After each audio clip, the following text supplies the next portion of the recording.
My name is Eve Adams, and at 32 years old, I never thought I'd be choosing between my financial security and my family. The text from my younger brother Ryan lit up my phone on a Monday morning. I'm quitting my job. You'll cover my rent. After years of bailing him out, something inside me finally snapped. I typed back 6 words that would change everything. Pay it yourself.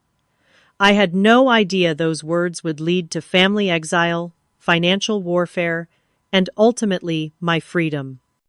If you're watching this video, drop a comment telling me where you're from and hit that subscribe button because I'm about to share how I escaped a lifetime of financial manipulation that nearly cost me everything. I grew up in a tidy middle-class suburb outside Boston, in a white colonial with blue shutters and a perfectly maintained lawn that my father Thomas obsessed over every weekend. From the outside, we looked like the picture-perfect American family, but inside those walls, my mother Diane ran everything with an iron grip, especially the finances. Every dollar that entered or left our household went through my mother. My father earned a decent salary as an engineer, but he never questioned where the money went. He would hand over his paycheck, and she would give him an allowance. It seemed normal to me as a child. That was just how families operated, I thought. Ryan came along when I was 4 years old. From the moment he arrived, it was clear he held a special place in our mother's heart that I never would. He had her wavy auburn hair and charming smile, while I took after my father with straight blonde hair and serious blue eyes. More than the physical differences, though, it was the rules that were different for us. When I was 10, I wanted to join the soccer team. We can't afford frivolous activities, my mother said. 2 weeks later, Ryan wanted an expensive gaming console. It appeared under the Christmas tree with a dozen games. This pattern repeated throughout our childhood. My requests required saving budgeting, or were simply denied, while Ryan's were indulged without question.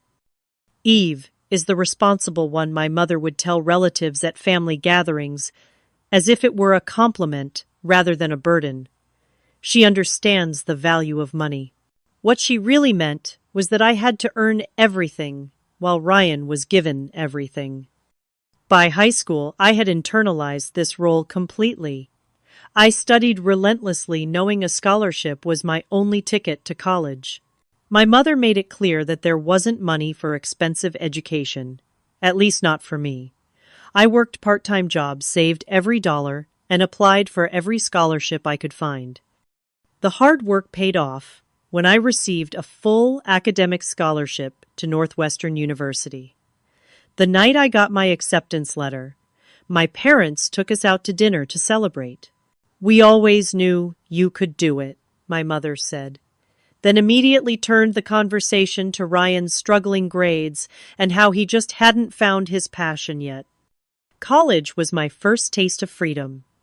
Being 600 miles away from home allowed me to breathe for the first time. I studied finance and economics, determined to understand the thing that had been used to control me throughout my childhood. Meanwhile, Ryan graduated high school with average grades and enrolled in the local community college. He lasted 1 semester before deciding it wasn't for him. He tried a technical program next, quit after 3 months. A job at our uncle's construction company, quit after 2 weeks because it was too hard on his back. Each new beginning was celebrated by my parents. Each abandonment was met with understanding and support. "He's finding himself," my mother would say. After graduating with honors, I accepted a position at a consulting firm in Chicago. The distance from Boston was intentional. I needed space to build my own life, free from the family dynamics that had defined my childhood. Over the next 10 years, I built a successful career as a financial analyst. I paid off my student loans, built an emergency fund, and started investing for retirement. I had a small but stylish apartment in Lincoln Park, good friends, and a career trajectory that was steadily moving upward. For the first time in my life, I felt in control. Then the calls started coming. Ryan needed money for a car repair. Ryan needed a security deposit for a new apartment. Ryan needed to pay off a credit card before the interest rate jumped. Each time I told myself it would be the last time. Each time I transferred the money with a growing pit in my stomach. The most frustrating part wasn't even Ryan asking. It was that these loans were never discussed again. No thank you, no repayment plan, not even an acknowledgement that it had happened. If I ever brought it up, my mother would intervene. He's going through a tough time right now. Or family helps family Eve. Don't be selfish. Last Christmas was the breaking point. I flew home with an expensive watch for my father and a designer scarf for my mother. Ryan gave everyone homemade coupons for quality time because he was a little short on cash right now. During dinner, my mother spent 20 minutes praising Ryan for an interview he had lined up at a marketing firm.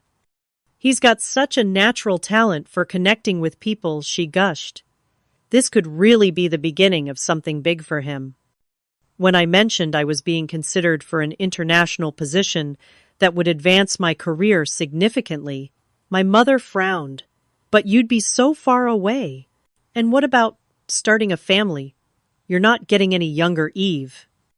I returned to Chicago with a familiar heaviness in my chest and made an appointment with a therapist the next day. Dr. Keller helped me see what I had been blind to my entire life. My family had been using financial manipulation as a form of control, and I had been enabling it. Boundaries, Dr. Keller said, in our third session, are not just emotional. Financial boundaries are equally important in relationships. I spent the next 6 months working on those boundaries. Small steps at first, taking longer to respond to financial requests, asking for repayment plans, suggesting alternative solutions that didn't involve my bank account. Each tiny act of resistance was physically painful. The guilt was overwhelming, the fear of rejection paralyzing. And then came the text that would change everything. Monday mornings were sacred to me. I would wake up at 5:30, go for a run along Lake Michigan, and return home to enjoy a cup of coffee in peaceful silence before the work week began. This ritual gave me clarity and focus for whatever challenges lay ahead. On this particular Monday in September, I had just settled onto my balcony with my steaming coffee when my phone buzzed. I almost didn't check it. Another boundary I had been working on was not being constantly available to everyone, but something told me to look. The text was from Ryan. Hey sis, big news. I quit that stupid marketing job. Boss was a total jerk. Anyway, I'll need you to cover my rent for a few months while I find something better. It's $2,200 a month. Let me know when you can send the first payment. I stared at the screen coffee, forgotten. The casual entitlement of it took my breath away. No question, no request, just an assumption that I would send money. $2,200 a month. For a few months, while he found something better. My fingers hovered over the keyboard as my heart raced. This was different from the emergency requests. This wasn't a car breaking down or an unexpected medical bill. He had chosen to quit his job without having another lined up. He was asking me to fund a lifestyle choice. In that moment, I flashed back to the last 3 major loans I'd given him. 8 months ago, $3,000 for car repairs after he crashed into a guardrail while texting. 14 months ago, $4,500 to pay off credit card debt he'd accumulated buying gaming equipment and designer clothes. 20 months ago, $6,000 for a security deposit and first month's rent on his luxury apartment, the same apartment he now expected me to pay for. None of those amounts had ever been repaid, not a single dollar. And here he was asking for $2,200 a month indefinitely. I set my phone down and took a deep breath. Dr. Keller's voice echoed in my mind. What would you tell a client who came to you with this situation? What financial advice would you give them? The answer was clear. This wasn't helping, it was enabling, and it needed to stop. My hands were shaking as I picked up the phone again. I typed 6 words, "Pay it yourself." Then I hit send before I could change my mind. 3 dots appeared immediately. Ryan was typing. Then came the barrage. "What do you mean I need help right now? Are you serious? It's just money. You have plenty. Mom's going to be so disappointed in you. I thought family was supposed to help each other." "Fine. I'll just be homeless then. Is that what you want?" Each message was a perfectly aimed arrow at my deepest insecurities and fears. The guilt was overwhelming, threatening to drown me. My finger hovered over the phone, ready to take it all back, to apologize, to send the money, just to make the awful feeling stop. Instead, I silenced my phone, put it in a drawer, and got ready for work. I had an important meeting that morning. My boss had hinted that there was something big to discuss, and I needed to be focused. The meeting was scheduled for 10 o'clock in the glass-walled conference room overlooking the Chicago skyline. My boss, Janet, was already there when I arrived, along with the head of international operations. My heart skipped a beat. "Eve," Janet said with a smile, "we've been incredibly impressed with your work these past few years. As you know, we're expanding our London office, and we need someone with your expertise to help lead the financial analysis team there. It would be a 2-year assignment with a significant salary increase and relocation package. We'd need you to start in January." The opportunity I had been working toward for years was finally being offered to me. A chance to prove myself on an international stage, to take on greater responsibility, to build something new. "I'd like to accept the position," I heard myself say before I had even processed the full offer. "I'm ready for this challenge." Janet looked surprised at my immediate response. "Don't you want to take some time to think about it? Discuss it with your family, perhaps?" "No," I said with unexpected firmness.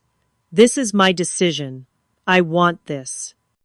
As we went through the details of the position, a strange sensation of lightness began to spread through me. For the first time in my adult life, I was making a major decision based solely on what I wanted, without considering how it would impact my ability to support Ryan or please my mother. By the end of the day, I had signed the preliminary contract. My hands were steady as I wrote my name on the dotted line. The fear was still there, but it was overshadowed by something new: pride. Pride in myself for choosing my own path. As I packed up my desk to head home, I finally checked my phone. 12 missed calls, 5 from Ryan, 7 from my mother, 23 text messages, 2 voicemails. I didn't listen to them. Instead, I called my closest friend Sophia and asked if she wanted to meet for dinner. We went to our favorite Italian restaurant and ordered champagne. To London, Sophia toasted, and to Eve, finally putting herself first. I clinked my glass against hers and smiled. "It feels terrifying and wonderful all at once." "That's how you know it's the right decision," she said. "And don't worry about your family. They'll adjust."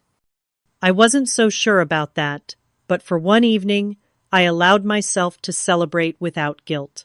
Tomorrow would be soon enough to deal with the fallout. The fallout came sooner than expected. When I returned to my apartment after dinner, I had another text message waiting for me. This one was from my mother. "Don't even think about coming home for Christmas until you co-sign Ryan's $156,000 business loan. He needs this opportunity, and you're trying to ruin his life by refusing to help. I raised you better than this, Eve.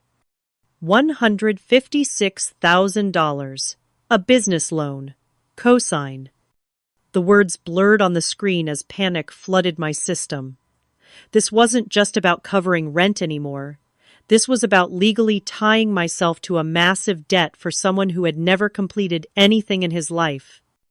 I called my mother immediately, my celebration forgotten. "What business loan?" I demanded when she answered. "Ryan has an opportunity to buy into a bar downtown," she said, as if this explained everything. "It's a wonderful location, and the current owner is willing to sell for a very reasonable price. But Ryan needs a cosigner on the loan, since he doesn't have much credit history. It's only $156,000. Only $156,000.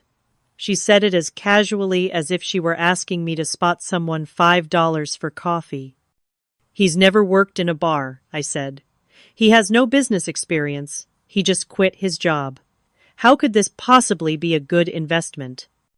"Don't be so negative," my mother snapped. "Ryan has vision. He sees possibilities where others see problems. That's a rare gift." The conversation continued in this vein for 20 minutes. Every logical argument I made was dismissed. Every concern I raised was attributed to jealousy or selfishness. By the time I hung up, I was shaking with anger and anxiety. This wasn't a new pattern. My mother had used financial manipulation as control throughout my life. When I decided to major in finance instead of education as she had wanted, she threatened to stop visiting me at college. "Why should we waste gas money to see someone who doesn't value our input?" she had said. I changed my major to double, in both finance and education, to appease her, taking extra credits every semester at great personal cost. When I got my first apartment in Chicago and refused to give her a key for emergencies, she withheld my childhood mementos, claiming there wasn't room in their house to store my junk anymore.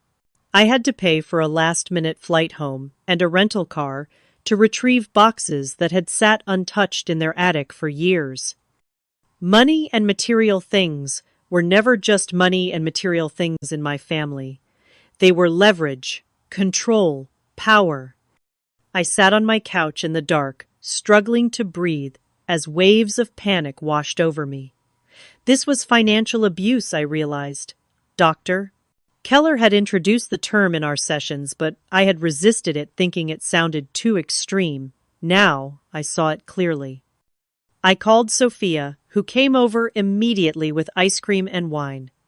"You can't co-sign that loan," she said firmly, after I explained the situation. "You know that, right?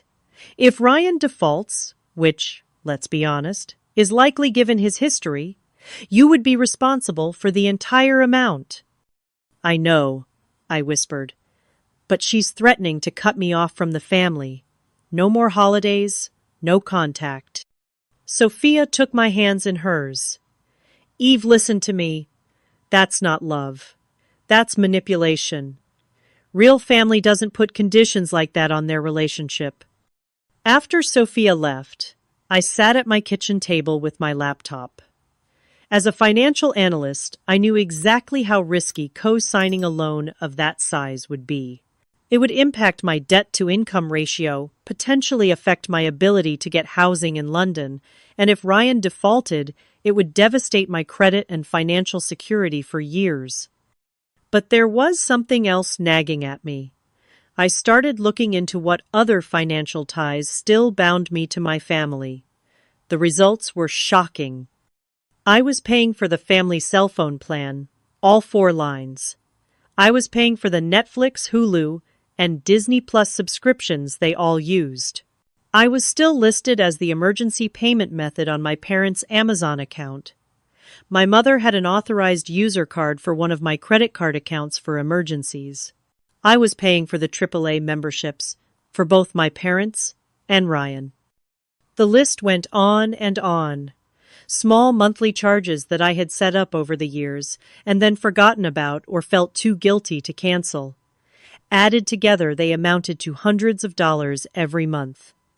As the realization of how financially entangled I still was with my family sank in, something hardened inside me, If my mother wanted to play financial hardball, I could play too.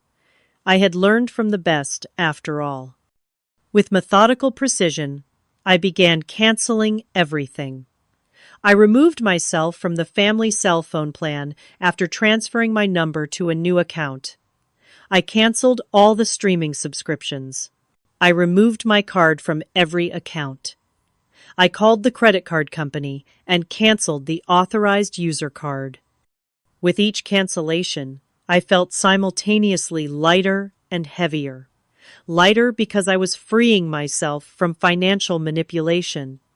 Heavier because I knew what the response would be. By 2 in the morning, I had untangled every financial connection I could find. The only things I couldn't cancel immediately were long-term commitments, like insurance policies, which I made notes to address during business hours.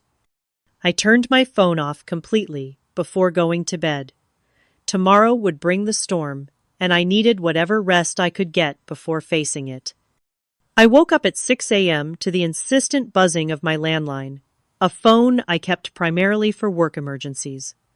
When I answered, my father's tired voice came through. "Eve, your mother and brother are beside themselves. They've been trying to reach you all night." I took a deep breath. I turned my phone off. I needed to sleep. "Could you please turn it back on? They need to talk to you."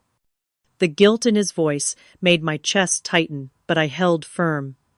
"Dad, I'll turn it on in a bit, but first I need you to understand something. I'm not going to co-sign that loan. It's financially irresponsible, and I won't be manipulated into it." There was a long pause. I know he finally said, his voice barely above a whisper, "But you know how your mother gets.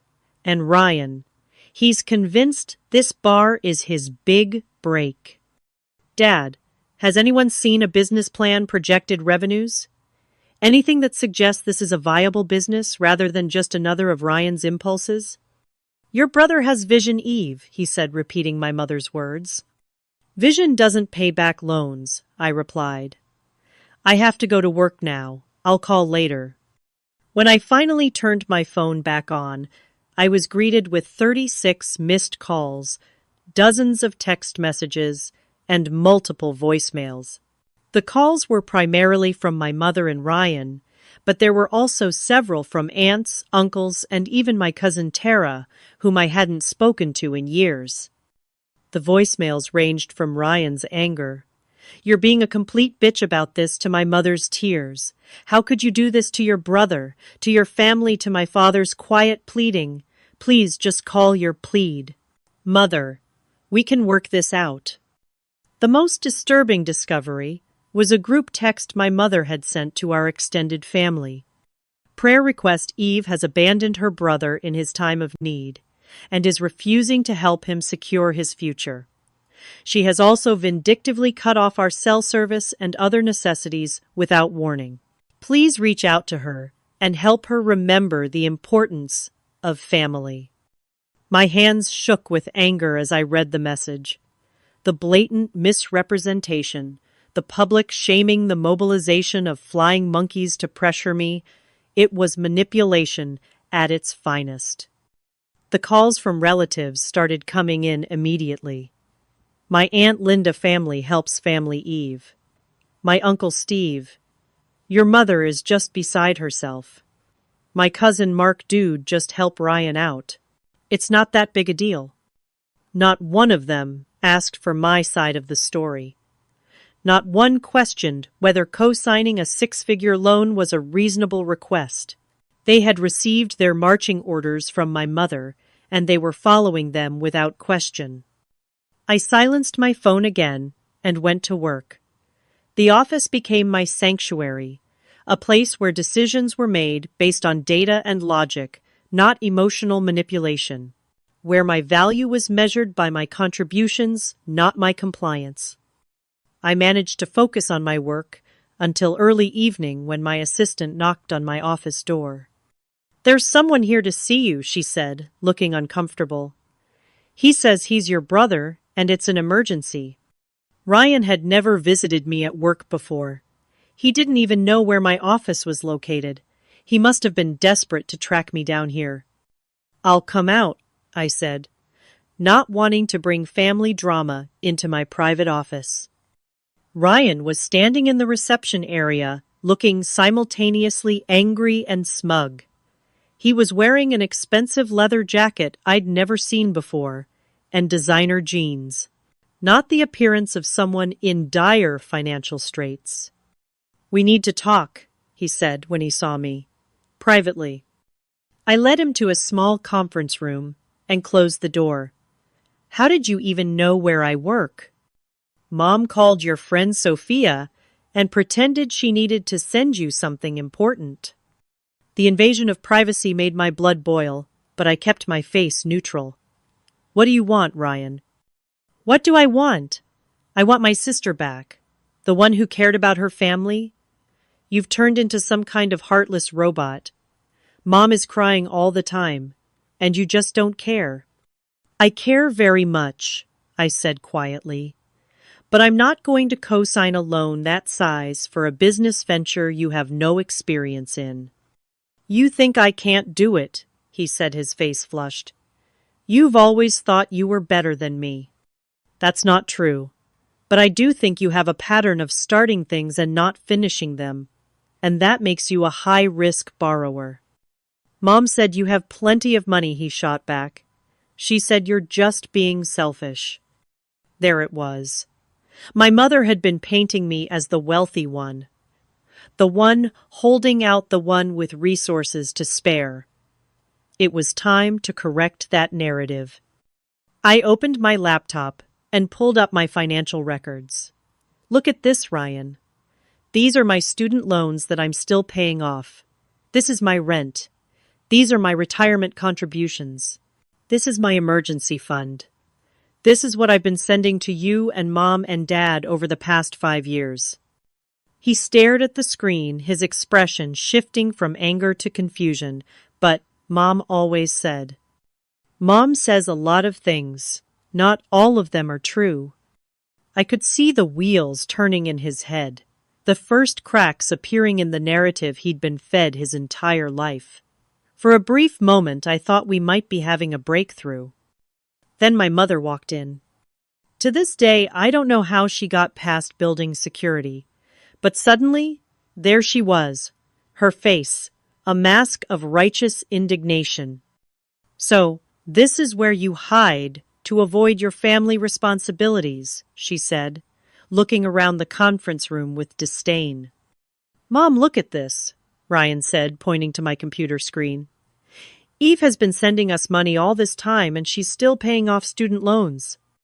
My mother barely glanced at the screen. "Your sister makes plenty of money. She can afford to help you. She's choosing not to because she's always been jealous of our relationship." Just like that, the moment of clarity was gone. Ryan's face hardened again as he fell back in line with my mother's version of reality. The argument escalated quickly. I tried to remain calm and rational, explaining why co-signing the loan was financially unsound, but my mother twisted every word. When I mentioned that I was moving to London, she acted as if I had kept it a secret to hurt them, rather than having just accepted the position the day before. My whole body was shaking with anxiety, but I stood my ground. Finally, my mother delivered her ultimatum. "Either you co-sign the loan and show that you're committed to this family, or you're not part of this family anymore. It's that simple." The conference room fell silent.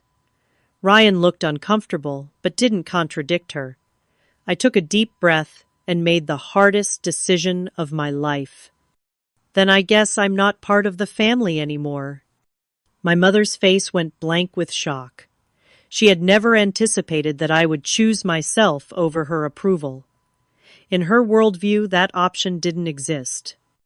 "You don't mean that," she said. "I do," I replied, my voice steadier than I felt. "I love you all, but I won't be manipulated anymore. Not with money, not with guilt, not with family ties." I walked them out of the building in silence. As we reached the street, my mother turned to me one last time. "You'll regret this," she said. "When you're all alone in a foreign country with no family to turn to, you'll realize what you've thrown away." I watched them walk away, feeling both hollowed out and strangely peaceful. The worst had happened. They had played their ultimate card, exclusion from the family, and I had survived. The next day, the social media campaign began. My mother posted a heartfelt plea for prayers for her lost daughter, who has turned her back on her family in their time of need. She didn't name me directly, but everyone knew who she was talking about. Comments flooded in offering support to my poor mother and condemning the unnamed daughter's selfishness. Ryan was more direct, posting a rant about privileged sisters who think they're too good for family and how some people just love money more than people. He tagged me in it initially, then removed the tag when some of my friends started questioning his version of events. Sophia and my other close friends rallied around me, countering the narrative where they could, but mostly just offering support and validation. "This is classic narcissistic family dynamics," my friend Michael, a psychologist, told me over dinner. "When the scapegoat stops playing their assigned role, the whole system goes into crisis." I started to see that my role in the family had always been the provider, the responsible one, the one who could be relied upon to cave under guilt and obligation. By refusing to play that role anymore, I had disrupted the entire family system. The backlash was painful, but predictable. As December approached, I threw myself into preparations for the London move. The international team had found me a furnished flat in Notting Hill, and I was in the process of deciding what to take with me, what to store, and what to sell or donate. Sorting through my belongings became an unexpected emotional journey. Each item seemed connected to a memory or a person, forcing me to confront the reality of my family estrangement over and over again. The carved wooden box my father had made me for my 16th birthday, the one I kept my special jewelry in. The Christmas ornament my grandmother had given me before she passed. The faded concert t-shirt Ryan and I had bought together at the first show we attended without parents.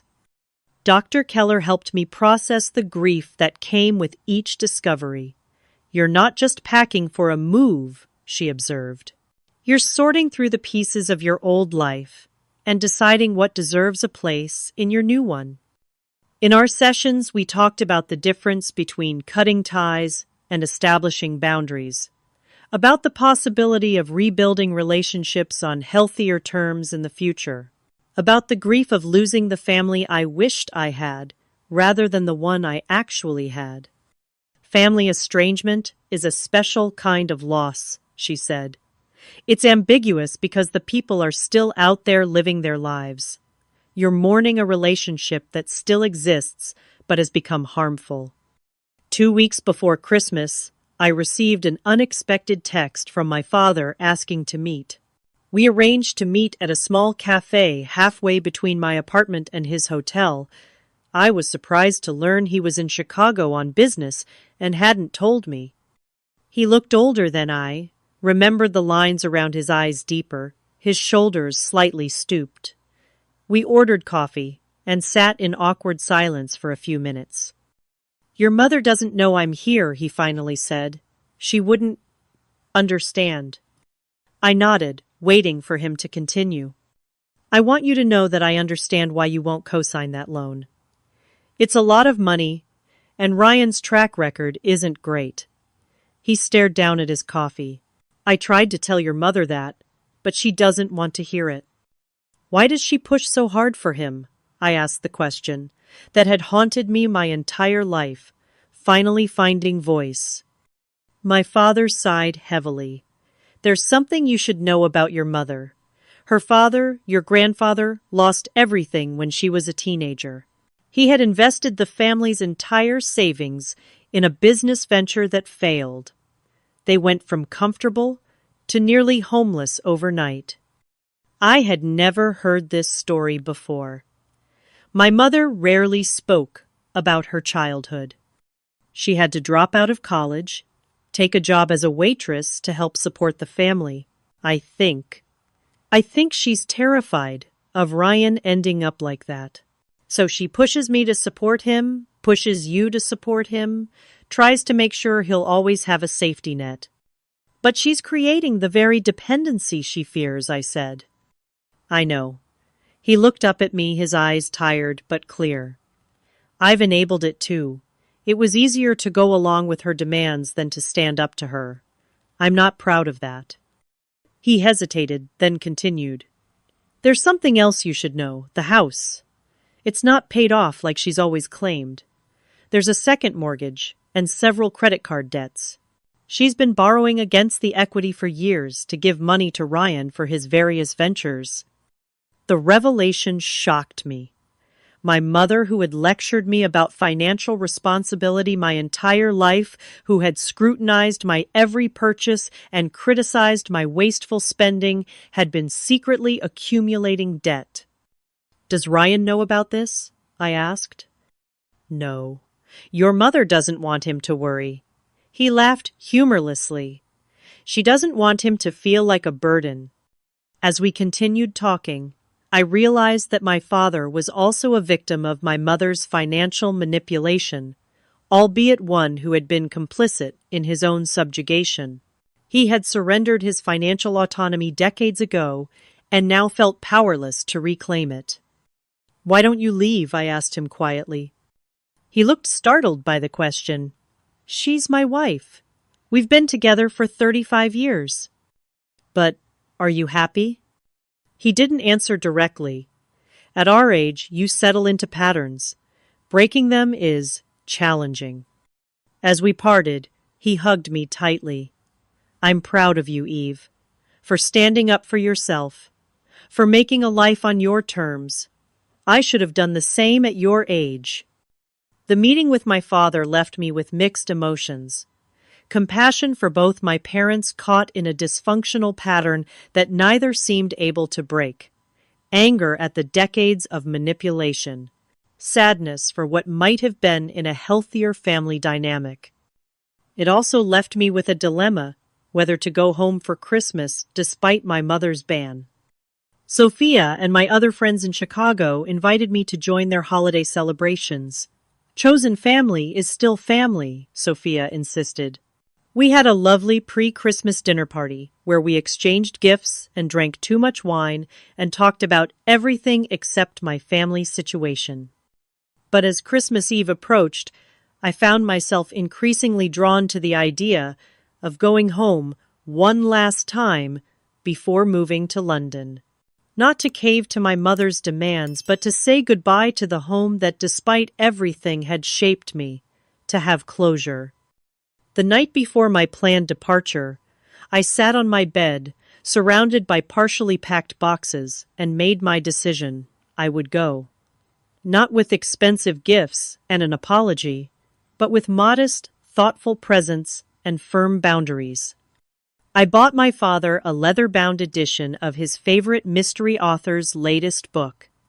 For my mother, a small watercolor painting of Boston Common in spring. For Ryan, a business book about entrepreneurship that had helped me early in my career. As I boarded the plane to Boston the next morning, I felt a curious mix of dread and determination. Whatever happened over the next few days, I would face it as the person I was now, not the compliant daughter I had been trained to be. The taxi dropped me off in front of my childhood home at 4 p.m. on Christmas Eve.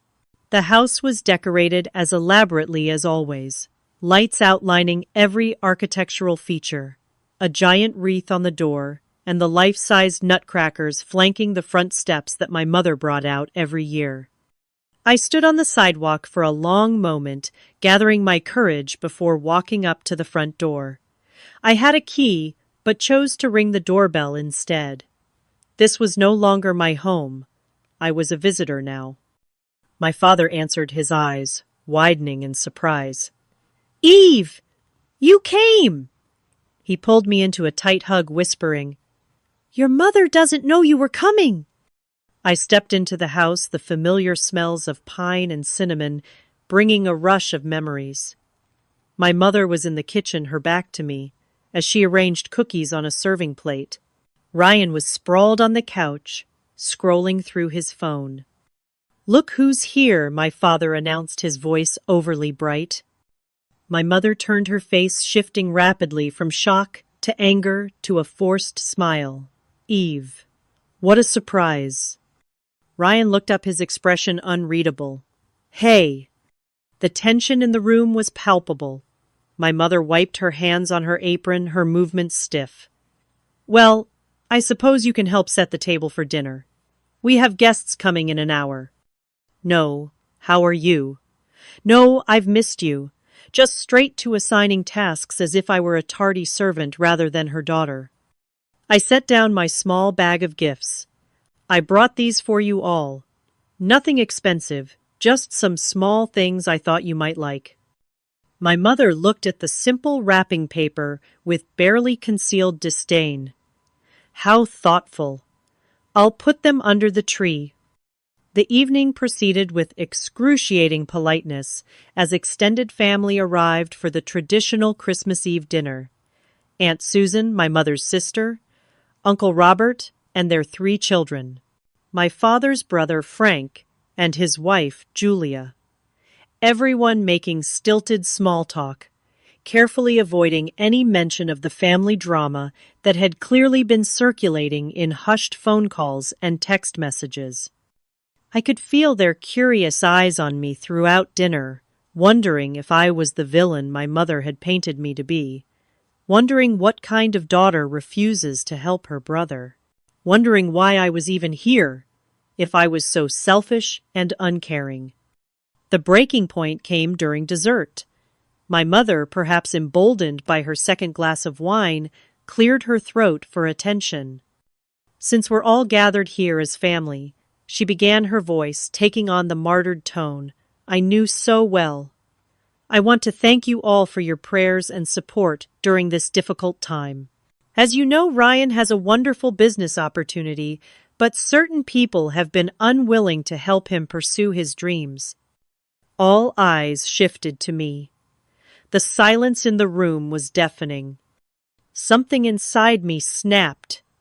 Years of suppressed feelings, the resentment, the hurt, the anger, rose to the surface.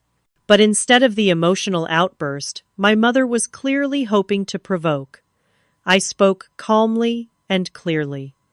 "I think it's time we talked about financial manipulation in this family." My mother's face paled. "This isn't the time or place, Eve." "Actually, since you brought it up in front of everyone, I think it's exactly the time and place. For years, I've been expected to bail out Ryan whenever he needs money. I've been paying for phone bills, streaming services, and emergency expenses without complaint. But co-signing a $156,000 loan crosses a line, and when I refused, I was told I wasn't welcome in this family anymore." The shocked expressions around the table told me that my mother's version of events had been significantly edited. "That's not true," my mother sputtered. "I never said you weren't welcome. I just said actions have consequences. You literally texted me not to come home for Christmas unless I co-signed the loan," I said. "Those were your exact words." Ryan, who had been uncharacteristically quiet, suddenly spoke up. "Mom, did you really say that to her?" My mother's face flushed. I was upset. "Eve knows I didn't mean it literally." "Actually, I said I think you meant it very literally. Just like you meant it when you told Ryan, 'I have plenty of money and can easily afford to support him.' Which isn't true, as I showed him when he came to my office." Ryan looked at our mother. "Eve showed me her finances, Mom. She's still paying off student loans. She's not as rich as you've been saying." A murmur went around the table. My mother's carefully constructed narrative was beginning to unravel.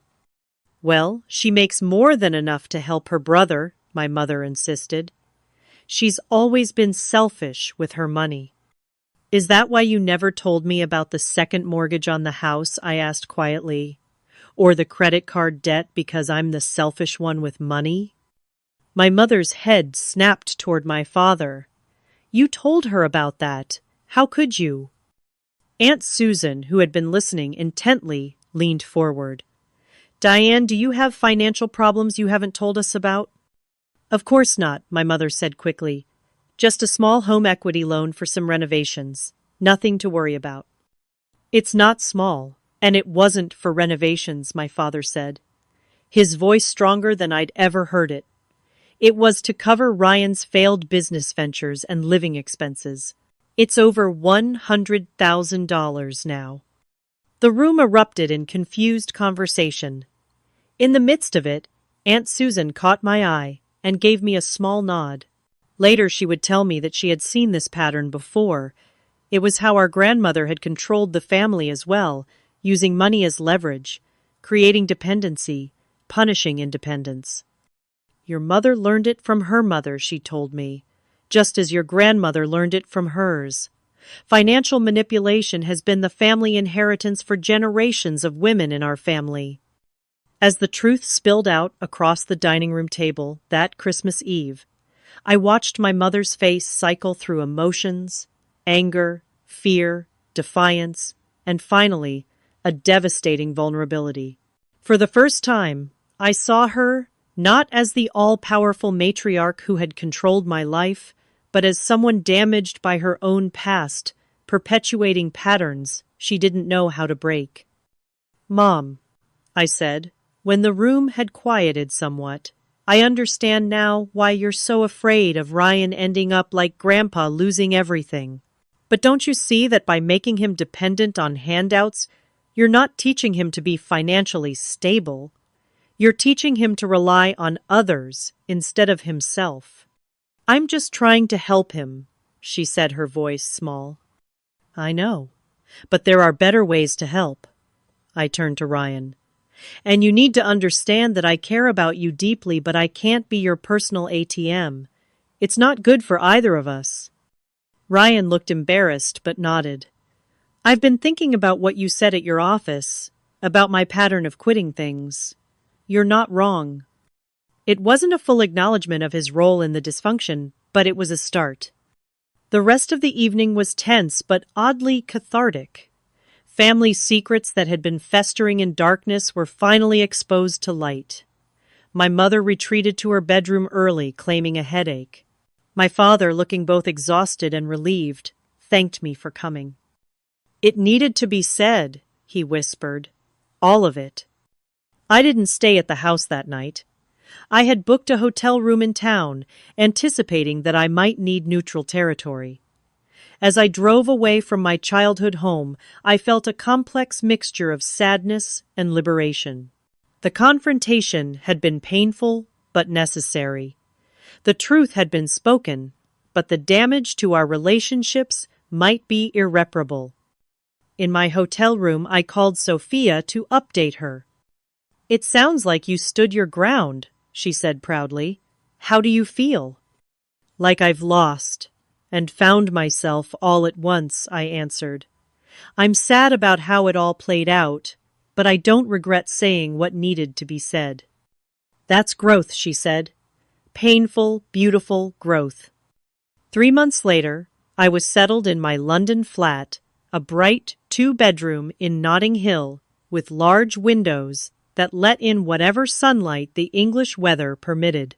My job at the international office was challenging in the best way, pushing me to expand my skills and perspective. I had made a few work friends and was slowly building a life in this new city. The transition hadn't been without difficulties. Moving to another country meant navigating new systems, cultural differences, and the profound loneliness that sometimes comes with being far from familiar places and faces. There were days when I questioned my decision nights, when I lay awake, missing the comfort of known surroundings. But there were also moments of exhilaration. Walking through Regent's Park on a crisp morning, discovering a tiny bookshop tucked away on a cobblestone street. Successfully navigating the tube system without getting lost. Small victories that reminded me why I had made this leap. My relationship with my family was evolving in unexpected ways. My father and I had weekly video calls, conversations that felt more honest and equal than any we'd had before. He had started seeing a therapist himself, working through decades of passivity and codependence. I should have stood up for you more, he told me during one call, both when you were growing up and in recent years. I'm sorry for that. You were caught in her web too, Dad, I said. We all were. My mother and I had limited contact. She had sent a brief email after I moved formal and distant, making no mention of our Christmas confrontation. I responded with equal brevity, leaving the door open for future communication without extending myself too far. Healing, if it was to happen, would take time and changed behavior on both sides. The biggest surprise was Ryan. A month after Christmas, he had found a job at a marketing firm without any help from family. He had moved to a smaller apartment he could afford on his own. He had started seeing a therapist too, beginning to unpack the ways our family dynamics had shaped his expectations and behavior. I never realized how much Mom babied me, he said during one of our occasional phone calls. Or how much pressure she put on you to be the responsible one. It wasn't fair to either of us. He was still Ryan, impulsive, charismatic, slightly self-centered. But there was a new awareness to him, a willingness to examine his role in the family system that gave me cautious hope for his growth. The financial peace I felt was perhaps the most profound change. For the first time in my adult life, every dollar I earned was truly mine. There were no unexpected calls for emergency funds, no guilt-laden requests for loans that would never be repaid. I could budget, save, and spend according to my own priorities without the constant anxiety that someone else's financial crisis would derail my plans. I had just gotten home from work one Friday evening in late March when my phone rang with a video call from Ryan, an unusual occurrence. Guess where I am, he said when I answered. The background showed what looked like an airport terminal. No idea, I replied, puzzled. Heathrow, I'm in London. His face was alight with excitement. Surprise visit, I saved up for the ticket myself. I was momentarily speechless. This was so different from the old Ryan, who would have expected me to fund such a trip. Wow, that's amazing. When did you plan this? Been saving for 3 months, he said proudly. Ever since Christmas, wanted to show you I can do things on my own. Got a good deal on the flight, found a cheap hostel. I'm not expecting to stay with you or anything. Just thought it would be cool to see where you live now. Maybe get dinner or something. We met at a pub near my flat, both of us slightly awkward at first. But as the evening progressed, we fell into an easier rhythm, sharing stories and observations, without the shadow of our mother between us. I need to tell you something, he said after his second pint. I'm sorry for how I treated you all these years. Taking your money, expecting you to bail me out, getting mad when you wouldn't. It wasn't right. Thank you for saying that, I said, genuinely touched by the apology. I contributed to it too, you know. By always saying yes, by never setting boundaries. It was easier to just give in than to deal with the guilt of saying no. We were both stuck in those roles Mom created for us, he said thoughtfully. You, the responsible provider, me, the helpless baby. Breaking out of that is hard. It is, I agreed, but necessary. Over the next few days, I showed Ryan around London when I wasn't working. We visited museums, walked along the Thames, and took selfies at all the tourist spots to send back to our father. It wasn't perfect. Ryan was still Ryan, with his impulsiveness and occasional self-centeredness, but it was the healthiest our relationship had ever been. On his last night in London, we had a heart-to-heart conversation about the future of our family. Do you think Mom will ever change? he asked as we sat on the small balcony of my flat watching the city lights. I don't know, I answered honestly. Change requires acknowledging there's a problem, and Mom isn't there yet, but I've learned never to say never. Dad's different already, Ryan observed. He actually disagreed with her last week about something. I thought she was going to have a stroke. We laughed, a mix of humor and sadness in the sound. We can break the pattern, though, I said. That's what matters. We can choose not to carry this forward. Ryan nodded. No kids of mine are going to be put in the roles we were, and no using money to control people. Exactly. We learn, we heal, we do better. As I put Ryan in a taxi to the airport the next morning, I felt a cautious optimism about our future as siblings. The damage of decades couldn't be undone in a single visit, but we had taken significant steps toward a healthier relationship. In the months that followed, I continued to build my life in London and my career at the international office. I maintained boundaries with my mother while leaving room for potential reconciliation. I deepened my friendship with my father, getting to know him as a person rather than just a parent. I worked with my therapist on recognizing and changing my own patterns of people-pleasing and conflict avoidance. As Christmas approached again, I faced another decision: where and with whom to spend the holiday. After much consideration, I decided to invite my father and Ryan to London. My mother would be welcome too, I told them, but only if she could respect my boundaries. She declined, as I expected she would. But my father and Ryan accepted, marking the first Christmas I would celebrate on my terms, in my home, with my boundaries intact. Financial manipulation had been a destructive force in my family for generations, creating toxic patterns of control and dependency. Breaking free had required painful confrontations, difficult choices, and the courage to risk rejection. The journey wasn't over. Healing rarely follows a neat linear path, but I had taken the crucial first steps. If you're watching this and recognizing similar patterns in your own family, know that you're not alone. Financial boundaries are just as important as emotional ones, and establishing them is an act of self-care, not selfishness. Have you ever had to set difficult financial boundaries with family? Comment below and share your experience.